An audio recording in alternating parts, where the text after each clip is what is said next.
Recently Asia cup खेला था जो हमने इंडिया को हराया था। बेस्ट ऑलराउंडर हूँ और बस मुझे लगता है जब से मैंने होश संभाला है तो तब से मैंने क्रिकेट स्टार्ट किया है। जी, मैंने मास्टर्स किया हुआ इंटरनेशनल रिलेशंस में और पॉलिटिकल साइंस में। अस्सलाम वालेकुम नाज़रीन, वन पॉइंट के साथ मैं हूं आपकी मेज़बान कवल अमानत। नाज़रीन, आज मेरे फ्रेम में एक पाकिस्तान का ऐसा सितारा बैठा है जिसने जो है वो इंडियंस के छक्के छुड़ा दिए। जी बिल्कुल, मेरी मुराद है wheel chair cricketer of Pakistan जो ऑलराउंडर भी कहलाते हैं और न जाने 8 साल के प्रोफेशनल इन्होंने वक्फे में जो है वो क्या क्या नहीं किया। इनसे जानते हैं कि इतने कम वक्त में इतनी ज़्यादा सक्सेस कैसे मिल गई, आखिर इसके पीछे राज क्या है। मेरे साथ रहिएगा। अस्सलाम वालेकुम। वालेकुम सलाम। कैसे हैं आप? अल्हम्दुलिल्लाह। फ़याज़ साहब, इनका खूबसूरत सा नाम जो है वो फ़याज़ है। फ़याज़ साहब, मुझे ये बताएं कि ये जो जर्नी है व्हील चेयर पर बैठ कर क्रिकेट खेलना, ये कब से स्टार्ट हुई? ये पहले बचपन में तो शौक़ था क्रिकेट खेलने का, तो गली मोहल्ला ये दोस्तों के साथ स्कूल लेवल कॉलेज लेवल। तो 2014 में मैंने डेब्यू किया था कायद-ए-आज़म ट्रॉफ़ी से। तो फिर ऑनवर्ड फिर अब नेशनल इंटरनेशनल खेल रहा हूँ। तो इस तरह से मेरा खेलने का ये स्टार्ट हुआ था। खेलने का स्टार्ट हुआ था। तो 8 साल आपने एज़ अ प्रोफ़ेशनल जो है वो 8 साल पहले एज़ अ प्रोफ़ेशनल क्रिकेटर आपने इसको जॉइन किया। जी बिल्कुल, कायद-ए-आज़म ट्रॉफ़ी खेली थी, फिर पंजाब कप खेला था, नेशनल कप्स खेले हैं, स्पोर्ट्स ओलंपिक्स खेले हैं, फिर रिसेंटली एशिया कप खेला था जो हमने इंडिया को हराया था। तो ये तो बहुत बड़ी मतलब हाइलाइटेड लाइन होनी चाहिए। जी, बिल्कुल ऐसे है इंडिया को।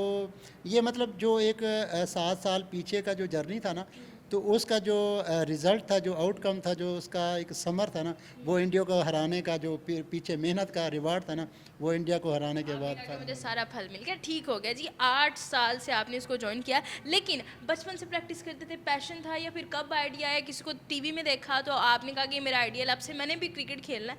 शुरू से शुरू अगर करें तो कहाँ से शुरू करें? शुरू देखते तो थे टीवी पे इन स्टार्स को, इन क्रिकेटर्स को। तो ज़्यादा डिसपॉइंटेड तब होते थे जब पाकिस्तान टीम कभी हारती थी, तो हम कहते थे कि यार हम ऐसा कुछ क्यों नहीं कर सकते। तो ये चीज़ें वैसे चल रही होती थी, फिर हम खेल भी रहे होते थे। मतलब प्रोफेशनल क्रिकेट तो नहीं थी, नीचे बैठ के खेलना बस। बचपन से? बचपन से कितने साल के थे तब? बस मुझे लगता है जब से मैंने होश संभाला है तो तब से मैंने क्रिकेट स्टार्ट किया है। पट्टियों से खेलनी, तख्तियों से खेलनी, फिर इस तरह से करते करते फिर ये school level, college level, university level, तो उसमें नीचे बैठ के प्रॉपर क्रिकेट खेलते थे। नीचे तो बैठ के खेलते, अब व्हील चेयर नहीं होती तो कपड़े वगैरह गंदे हो जाते होंगे, घरों मार पैंदी होगी, माँ कहती होगी खेड़े कम्मे लग गए, फ़याज़ ना कर, बस पढ़िया कर। ये तो ताने सुनने को मिलते होंगे। बिल्कुल ऐसे है कि क्योंकि जिन इलाकों से हम ताल्लुक़ रखते हैं वो बैकवर्ड इलाका है, मुजफ्फरगढ़। तो वहाँ पे इस तरह की ऐसा कोई अपॉर्चुनिटीज़ नहीं है, कोई ऐसे ग्राउंड्स नहीं हैं।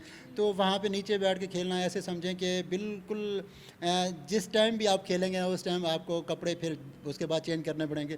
तो इस तरह के काफ़ी सारे इश्यूज़ थे जो हमें फेस करने पड़े हैं। अच्छा, मैंने आपके इलेक्ट्रॉनिक मीडिया पे भी काफ़ी सारे इंटरव्यूज़ वगैरह देखे हैं, तो मैं अब आपसे ये सवाल पूछना चाहती हूँ कि जब आपके पास कुछ नहीं होता ना, तो आपको सारे क्रिटिसाइज़ करते हैं। तो जब आपने पहला कप या पहला मेडल जीता तो घर वालों में से सबसे ज़्यादा कौन खुश हुआ, और फिर उनका रवैया बदला कि वही रहा, या पहले से सपोर्टिव थे?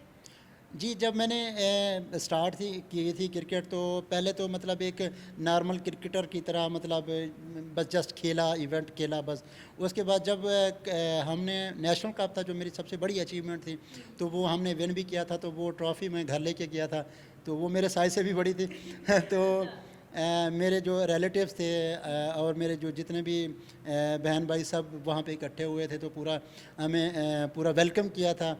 तो उन्होंने कहा था वाकई ये बहुत बड़ी अचीवमेंट है। फिर लोगों के ऑब्वियसली जो रवैये हैं, ये चीज़ें हैं, जो सोच है, वो ऑटोमेटिकली चेंज होती है। ये आपके जो पैशन होता है ना, वो इन चीज़ों को चेंज करवाता है। अदरवाइज़ अगर आप कहीं पे डिसार्ट हो जाते हैं या कहीं पे आपको लगता है कि नहीं यार अब बस इससे ज़्यादा मैं नहीं जा सकता, तो आप समझ जाएँ कि आप मंज़िल के कितना करीब थे। अब लास्ट पे आपने अपना पैशन दिखाना है और अपनी सक्सेस हासिल करनी है। ज़बरदस्त हो गया। अच्छा जी, तो उसके बाद रवैया काफ़ी तब्दील हो गया था। स्टडीज़ भी की आपने? जी, मैंने मास्टर्स किया हुआ इंटरनेशनल रिलेशंस में और पॉलिटिकल साइंस में। ज़बरदस्त हो गया। मतलब ये स्टडी को भी साथ-साथ कंटिन्यू रखना बड़ा मुश्किल काम होता है। घर वालों को सिर्फ़ दिखाने के लिए स्टडी की थी, या फिर नई स्टडी में भी थोड़ा था दिल? मुझे जहाँ तक लगता है ना, अगर मैं क्रिकेट यहाँ तक पहुँचा हूँ ना, तो उसके पीछे स्टडी का बहुत बड़ा रोल है। अगर मेरी स्टडी ना होती ना, तो मुझे नहीं लगता कि मैं फिर स्पोर्ट्स में भी इतना आगे जा पाता। उसकी मेन रीज़न ये है कि जब हम यूनिवर्सिटी लेवल में पहुँचते हैं ना, तो वहाँ पे काफ़ी सारे ग्राउंड्स भी मिल जाते हैं, दोस्त भी ऐसे मिल जाते हैं, फिर इस तरह की अपॉर्चुनिटीज़ भी काफ़ी सारी मिल जाती हैं जो पीछे आपका बैकअप बनते हैं, जो ऐसे दोस्त जो मुझे प्रैक्टिस वगैरह कराते थे, जो मेरा सवाल आपसे ये था कि जैसे कि आपने बताया कि आप पसमानदा इलाके से ताल्लुक़ रखते हैं, तो वहाँ पर तो इतना नॉलेज नहीं होता, इतनी हाव-भाव नहीं होती, डाइट का कैसे ख़्याल रखा? तो वहाँ पर तो कोई नॉर्मल इंसान भी समझ ले ना कि मैंने क्रिकेट खेलना है, तो उसके घर वाले, मोहल्ले वाले बहुत ज़्यादा क्रिटिसाइज़ करते हैं, ठीक है? वो गली मोहल्लों में वैसे खेलना तो इजाज़त दे देते हैं, लेकिन जैसे कि आप स्पेशल हैं, बहुत स्पेशल हैं आप हमारे लिए माशाल्लाह से, तो आपके लिए तो बहुत ज़्यादा मुश्किल आई होगी, तो आप अपनी डाइट को कैसे प्लान करते थे और अब आपकी डाइट प्लान क्या है? स्टार्ट में ना जब हमने क्रिकेट मैंने एटलीस्ट स्टार्ट की ना, तो उस टाइम इन चीज़ों पे बहुत कम माइंड जाता था कि डाइट प्लान के ऊपर फोकस करना है। उस टाइम सिर्फ एक ही चीज़ चल रही होती थी कि बस कुछ बन के दिखाना है, कुछ करके दिखाना है, अब अपॉर्चुनिटी मिल रही है, अब अपने आप को साबित करना है। जिस तरह का ये अब इवेंट आ रहा है, फिर जब इंटरनेशनल में सिलेक्शन हुई तो उसके बाद तो मतलब हमने नहीं देखा कि ये धूप है, छाँव है, गर्मी है, सर्दी है, जो भी है ना।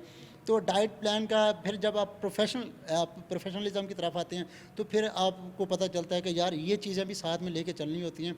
अगर आप लॉन्ग टर्म में इसको एज अ कैरियर लेके चलते हैं, तो ताकि आपको इंजरीज ना हो, आपका स्टेमिना कहीं पे कोलैप्स ना करे एटलीस्ट गेम में। तो इस तरह से ये सारी चीज़ें फिर हमें जो प्लान था वो PWCC Pakistan wheel chair cricket team, Pakistan wheel chair cricket council की तरफ से पूरा एक लेआउट मिलता है कि डिसेबिलिटी के हवाले से, कि जिस तरह की आपकी डिसेबिलिटी, आई मीन कि आप जैसे मेरा पोलियो का है, तो फिर हमारा डाइट प्लान भी उसी हिसाब से होता है। तो फिर वो पूरा एक हमें लेआउट बना के देती हैं मैम रुखसाना राजपूत, तो वो वैसे न्यूट्रिस्ट भी हैं और ये सारा हमारी इन चीज़ों अभी को। आपने पोलियो का जिक्र किया, तो अब जब पैदाइश हुई थी आपकी, तभी से आपको ये मतलब स्पेशलिटी को फेस करना पड़ा या फिर कोई हादसा पेश आया था? अभी पोलियो का नाम लिया तो आई थिंक सो पोलियो हुआ था। जी, मुझे 1.5-2 साल की एज में पोलियो हुआ था। तो वैसे कह सकते हैं कि जब से मैंने होश संभाला, मैंने अपने आप को इस डिसेबिलिटी में देखा है। डिसेबिलिटी नहीं है, ये स्पेशलिटी है। अल्लाह ताला ने माशाल्लाह से आपको एक स्टार बनाया हुआ है और आपकी कैप पे भी स्टार देख के प्राउड फील होता है कि हमारे पाकिस्तानी जो है वो काफ़ी सारी जगहों पे लोगों को जाके शिकस्त देते हैं। अच्छा, आप मुझे ये बताइएगा कि आपका आइडियल कौन है? आइडियल तो मेरे वैसे जब मैं देखता हूँ कि इन स्विंग, लेट स्विंग, वो तो मेरे जो हैं वो वकार यूनिस हैं। जब मैं देखता हूँ कि बैटिंग में जो बस एक तरफा मैच को चेंज करने वाले वो लाला हैं। जब मैं कहता हूँ कि यार इससे ये ओवरऑल दसो आइडियल कौन है?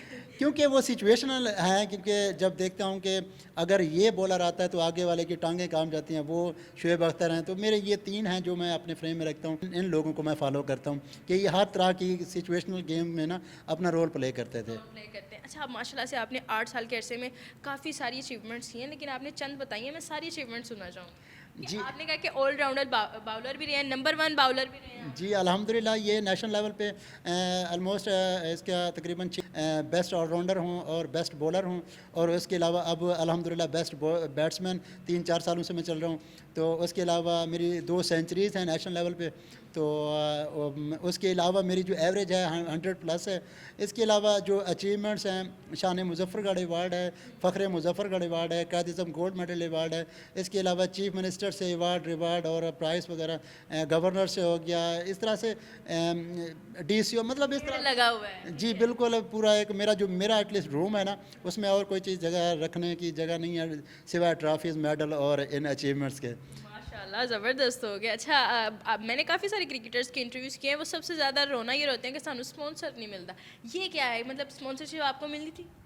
जी, असल में ना स्पॉन्सर्स आपको तब मिलते हैं जब आप वहाँ पे जाके नज़र आ रहे होते हैं, मतलब आप ऐसा एक कोई मकाम हासिल कर लेते हैं। जब आप ग्रास रूट लेवल पे खेल रहे होते हैं ना, तब आपको कोई उस तरह से सपोर्ट नहीं करता।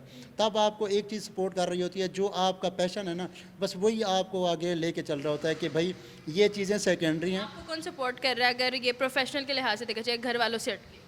जी, अभी जो मेरे साथ एसोसिएट हैं वो 2 कंपनीज़ हैं, एक इमर्सन सॉल्यूशंस है और इसके अलावा फमराक है, जो मेरे मेन स्पॉन्सर्स हैं। अब मेरी जितने भी क्रिकेट रिलेटेड जो भी चीज़ें होती हैं, इनको लुक आफ्टर करती हैं। ज़बरदस्त हो गया। इतनी सारी अचीवमेंट्स कर रही हैं, लेकिन मुझे पता है कि पाकिस्तानियों का दिल वहाँ पर रुकता नहीं है, वो चाहते हैं कि हम और आगे जाएं। तो आपने आगे मज़ीद क्या गोल्स रखे हुए हैं? पाकिस्तान को कहाँ तक, किस लेवल तक देखते हैं, क्या फ्यूचर सोच रहे हैं अपना? जी, एशिया कप के बाद जैसे एशिया कप विन किया था ना, तब असल में आंखें तब खुली थी कि यार ये असल मंजिल नहीं है। असल मंजिल ये है कि एशिया से निकल के वर्ल्ड लेवल पे पाकिस्तान को, इस ग्रीन को रिप्रेजेंट करें और पाकिस्तान का झंडा सब्ज़ हिलाली परचम जो है ना सबसे ऊंचा लहराए। तो वर्ल्ड चैम्पियन बनाने का एक ख्वाब है जो पाकिस्तान को, तो मैं चाहता हूँ कि उसमें मेरा भी एक ऐसा अदना सा किरदार हो। अच्छा, मेरा लास्ट सवाल आपसे ये कि बहुत सारे लोग ऐसे हैं जो क्रिकेट खेलते हैं लेकिन डिसअपॉइंट हो जाते हैं, डीमोटिवेट हो जाते हैं, आप उन्हें क्या मैसेज देना चाहेंगे? उससे पहले मैं ये आपसे जानना चाहूँगी कि आप इतने कामयाब हैं, कामयाब कोई भी शख्स होता है तो मेरा सवाल उससे ये ज़रूर होता है कि अगर आपसे पूछा जाए कि कामयाबी का राज क्या है, तो आप प्रायोरिटी पे, सेकेंडरी पे, टर्शरी पे किन 3 चीज़ों को रखते हैं? सर इसमें जो मैं समझता हूँ जो सबसे पहली चीज़ है ना, वो सर आपका पैशन है। अगर आप ये देख रहे हैं कि मेरे अंदर कितना पैशन है, तो वो आपको आपका टारगेट, आपके जो गोल है ना, वो बता देगा कि भाई आपने इतना इस पे टाइम दे रहे हैं, इतना पैशनेट हैं, इतना इन चीज़ों पे वर्क कर रहे हैं, तो वो फिर आपको गोल भी बता रहे होते हैं कि यार ये आप यहाँ तक पहुँच सकते हैं। सेकंड पे मेरा ये है कि अगर आप अपने इसके साथ ऑनेस्ट हैं ना, ईमानदार है ना, ईमानदारी के साथ अपनी मेहनत और जस्तजू को लेके चल रहे हैं ना, तो वो आपकी ईमानदारी जो है ना, वो आपकी रिवार्डलेस कभी हो ही नहीं सकती। एंड थर्ड पे? और जो लास्ट पे है, जो थर्ड पे तो नहीं कह सकते, उसको मैं भी कहूँगा कि वो ये भी फर्स्ट पे है। वो सर ये है कि अगर आप खलूस नीयत से कोई भी काम करते हैं ना, जब आपकी खलूस नीयत ये होगी कि मैंने पाकिस्तान को रिप्रेजेंट करना है ना, तो फिर आपको कमाने के चक्कर, ये फाइनेंशियल, ये चीज़ें आपकी बिल्कुल लास्ट पे चली जाती हैं। फिर आपकी फ़र्स्ट प्रायोरिटी पे ये होता है जो कुछ भी हो जाए, मैंने इस पाकिस्तान का नाम रोशन करना है, तो फिर सारी चीज़ें आपकी सेकेंडरी पता नहीं कहाँ कहाँ चली जाती हैं। ज़बरदस्त हो गया। जी, क्या मैसेज देना चाहेंगे लास्ट पे, पर्सनल मैसेज देखने वाले नाज़रीन को और क्रिकेटर्स को जो डीमोटिवेट हो जाते हैं? जो भी प्रोफेशन है आप अडाप्ट करें, चाहे उसमें स्पॉन्सरशिप का इशू है, किसी चीज़ का इशू है, फैमिली का इशू है, आपके सर्कमस्टांसेस इस तरह के हो जाते हैं कि आप कहते हैं कि मैं प्रॉपर टाइम नहीं दे पाता, या कुछ भी है ना, तो सर आप अपने गोल के ऊपर जितना ज़्यादा फोकस्ड रहेंगे ना, मैं बार बार यही चीज़ कहता हूँ कि लोग फोकस्ड होते नहीं हैं, 3-4 चीज़ों, 5-7 चीज़ों को और को लेके चल रहे होते हैं, फोकस नहीं होते, जिसकी वजह से वो डाइवर्ट होते हैं। जब डाइवर्ट होते हैं तो फिर आपके गोल्स आपको धुंधले नज़र आते हैं। आप फोकस्ड रहें, इंशाल्लाह कामयाबी आपको ज़रूर मिलेगी। बहुत शुक्रिया फैयाज साहब, आपके कीमती वक्त था। जी बिल्कुल नाज़रीन, हमारे साथ मौजूद थे wheel chair cricketer of Pakistan, जिन्होंने जो है वो न जाने किन किन को जो है वो बॉल से, अपने बैट से छक्के छुड़ा दिए हैं उनके, और इनकी शॉट्स में भी आपने काफ़ी सारी कामयाबियां देखी होंगी कि किस तरीके से आगे प्रोसीड कर रहे हैं। इनमें माशाल्लाह से पैशन बहुत ज़बरदस्त है। मैंने आज इस इंटरव्यू से ये सीखा कि अगर आप पैशनेट हैं, आप कंसिस्टेंसी से काम कर रहे हैं, आप में खलूस नीयत है, तो you can win this world, और कोई भी चीज़ इम्पॉसिबल नहीं है। वीडियो कैसी लगी कमेंट सेक्शन में ज़रूर बताइएगा। इसी तरह के सितारों से आपको मिलवाते रहेंगे। तब तक के लिए मुझे दीजिए इजाज़त। अल्लाह निगहबान।